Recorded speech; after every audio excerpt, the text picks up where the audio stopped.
నమస్తే తెలంగాణ వార్తాపత్రికలో వచ్చినటువంటి main headlines.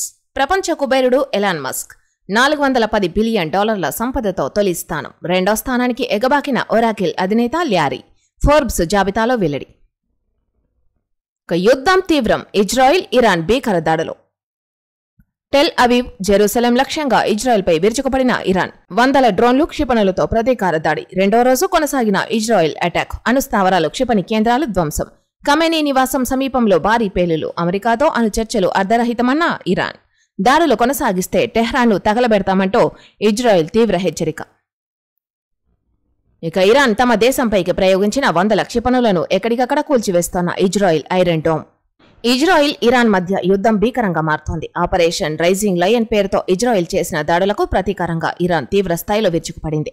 శనివారం ఉదయం ఇరాన్ జరిపిన క్షిపణి దాడుల్లో 3 ఇజ్రాయెల్ పౌరులు మరణించగా డజన్ల కొద్దీ పౌరులు గాయపడ్డారు. టెల్ అవీవ్, జెరూసలేం నగరాలు లక్ష్యంగా ఇరాన్ మిసైళ్లతో విరుచుకుపడింది. పలుచోట్ల భారీగా ఆస్తి నష్టం సంభవించింది. తొలుత భారీ సంఖ్యలో డ్రోన్లను టెల్ అవీవ్ పైకి పంపిన ఇరాన్ ఆ తర్వాత వందల సంఖ్యలో క్షిపణులను ప్రయోగించింది. అంతకుముందు రోజు ఇజ్రాయెల్ 2 దఫాలుగా ఇరాన్లోని సుమారు 300 లక్ష్యాలపై దాడులు చేసింది. ఇరాన్లోని అణుస్థావరాలు, మిలిటరీ కేంద్రాలు లక్ష్యంగా ఈ దాడులు కొనసాగాయి. ఈ దాడుల్లో ఇజ్రాయెల్ యుద్ధ విమానాలతో పాటు డ్రోన్లను కూడా ఉపయోగించింది. రేవంత్ బూతులు, పోలీసులకు సూక్తులు. కేటీఆర్ పైనే కేసులు. సీఎం రేవంత్ రెడ్డిని తిట్టారనే సాకుతో కేటీఆర్ పై కేసు నమోదు చేసిన పోలీసులు. మరి కేసీఆర్, కేటీఆర్, హరీష్ రావును రేవంత్ రెడ్డి తిట్టిన తిట్ల సంగతేంది?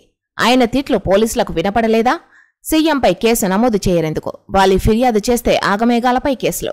ప్రతిపక్ష నేతల ఫిర్యాదులు బుట్టదాఖలు. ఒక్కొక్క నా కొడుకుని పండబెట్టి తొక్కి పేగులు తీసి మెడలేసుకుని ఊరేగుతాం బిడ్డ. ఓ సన్నాసోడా, సొయిలేనుడా, సవట దద్దమ్మ, దిక్కుమాలినోడా, దివానా, హౌలా పోరల్ని, ఆ పోరల్ని ఊరి మీదికి అట్లా ఎడిసినవని చెప్పలేదా అసెంబ్లీలా? ఈ సన్నాసి ఈ రెండా స్ట్రెచర్ ఉన్నాయనా స్ట్రెచర్ మీదికి పోయిండు. స్ట్రెచర్ మీద నుంచి మాచరికి పోతడు రేపు పొద్దుగాల. పలు సందర్భాలలో ఉద్యమ నేత మాజీ సీఎం కేసీఆర్ను, మాజీ మంత్రులు కేటీఆర్, హరీష్ రావును ఉద్దేశించి స్వయంగా ముఖ్యమంత్రి రేవంత్ రెడ్డి నోటి వెంట వచ్చిన తిట్ల దండకమిది. రేవంత్ రెడ్డిని తిట్టారన్న కారణంగా బీఆర్ఎస్ వర్కింగ్ ప్రెసిడెంట్ కేటీఆర్ పై పోలీసులు కేసు పెట్టారు. మరి ఇంత జుగుప్సాకరంగా తిట్లు తిడుతోన్న సీఎం రేవంత్ రెడ్డిపై ఎన్ని కేసులు పెట్టాలి? ఒకవేళ తిట్లపై కేసులు పెట్టాల్సిన పరిస్థితే వస్తే సీఎం రేవంత్ రెడ్డిపై ప్రత్యేకంగా కేసుల పుస్తకమే తయారు చేయించాలి.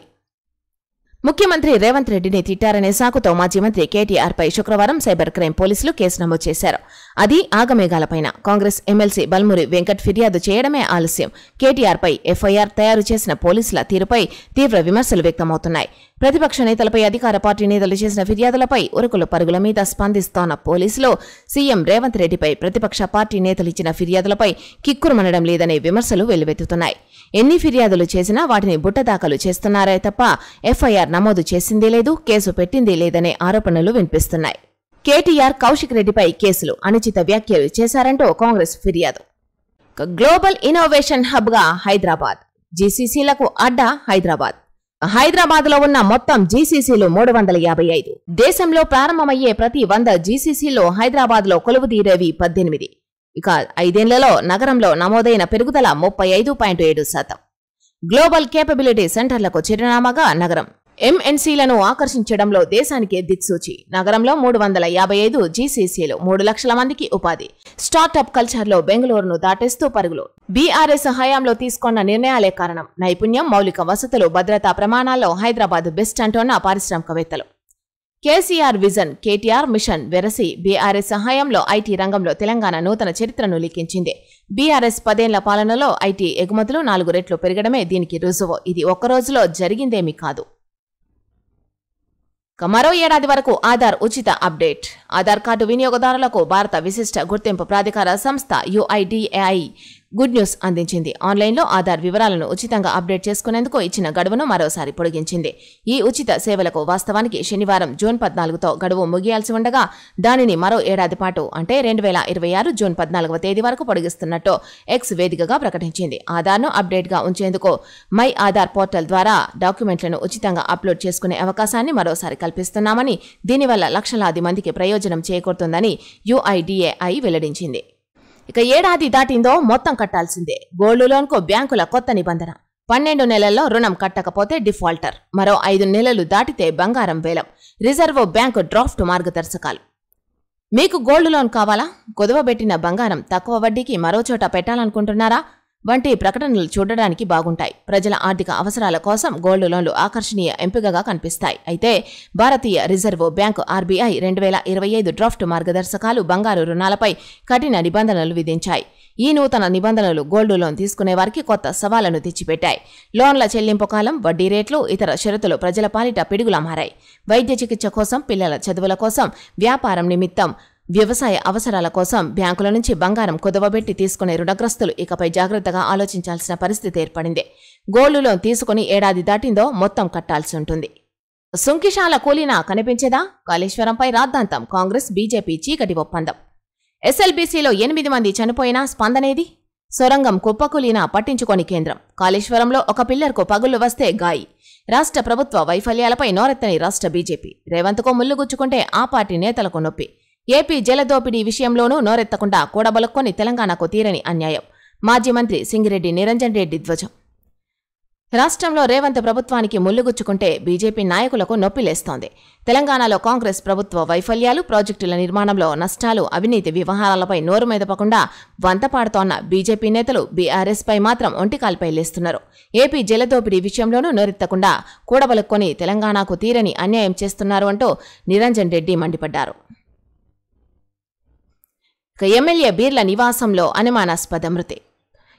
4వ అంతస్తులో ఉరేసుకున్న పని మనిషి. బ్యాంకు రుణం కట్టలేకే చనిపోయాడంటున్న పోలీస్.